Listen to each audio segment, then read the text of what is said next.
کہتے ہیں کہ ایک ملاح کی کشتی لہروں کی نظر ہو گئی اور وہ ایک جزیرے میں پھنس کر رہ گیا۔ اس نے جھاڑ جھنکارا اکٹھا کر کے ایک جھونپڑا بنایا اور وہیں رہنے لگا۔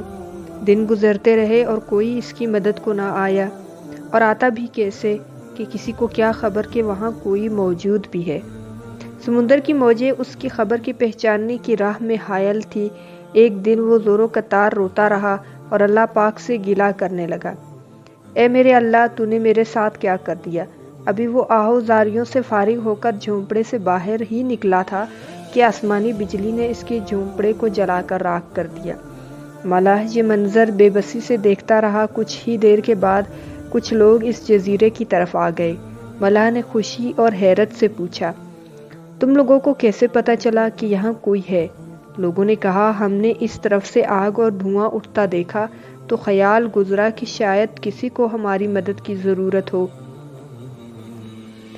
بس اسی خیال سے چلے آئے۔ ویورز، ہماری زندگی میں بھی بعض اوقات ایسے ہی حالات و واقعات پیش آتے ہیں اور ہم بھی پریشان و مایوسی کی راہ پر چلنے لگتے ہیں اور یہ سوچنے لگتے ہیں کہ اللہ کی طرف سے اب کبھی مدد نہیں آئے گی۔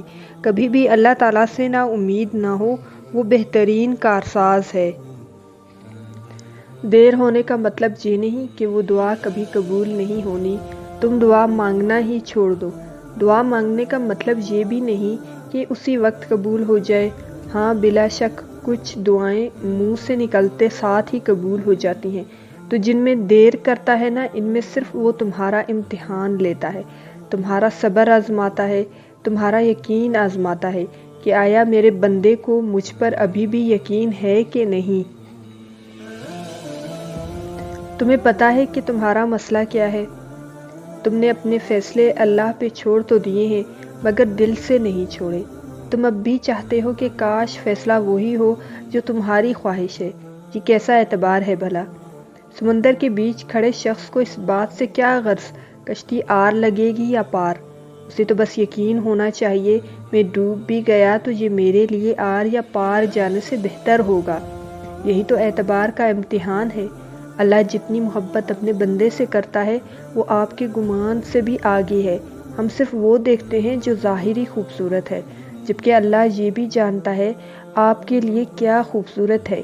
یقین کرو، جس دن اس اعتبار پہ فیصلہ چھوڑو گے کہ اللہ جو بھی کرے گا بہترین ہی ہوگا، اس دن نہ صرف آپ بے چینی سے نکل آئیں گے، بلکہ فیصلہ آپ کے یقین سے زیادہ بہترین ہوگا، کیونکہ اللہ ساری دنیا اور لوگوں کے دلوں سمیت ان کی سوچ کے رخ تک بدلنے پہ قادر ہے۔ اور بندے کا یقین ہو تو ایسا کہ ایک مرتبہ ایک میدان میں بارش کے لیے دعا کی جانی تھی۔ سب لوگ اس میدان میں جمع ہونے لگے۔ اب ایک بچہ میدان میں چھتری لے کر داخل ہوا۔ سب اسے دیکھ کر بہت حیران ہوئے۔ ایک شخص نے پوچھا، بیٹا یہ چھتری کیوں لائے ہو ساتھ؟ بچے نے معصومیت سے جواب دیا، جس خدا سے مانگنے آئے ہو، کیا اس پر اتنا بھی یقین نہیں؟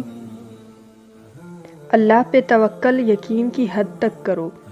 غلط ہو جائے تو بھی یہی سوچو کہ ٹھیک ہو جائے گا۔ مایوسی سے ہارنا نہیں چاہیے، بلکہ مایوسی کو ہرا دینا چاہیے۔ امید بڑے کام کی چیز ہے، اسے سنبھال کر رکھنا چاہیے۔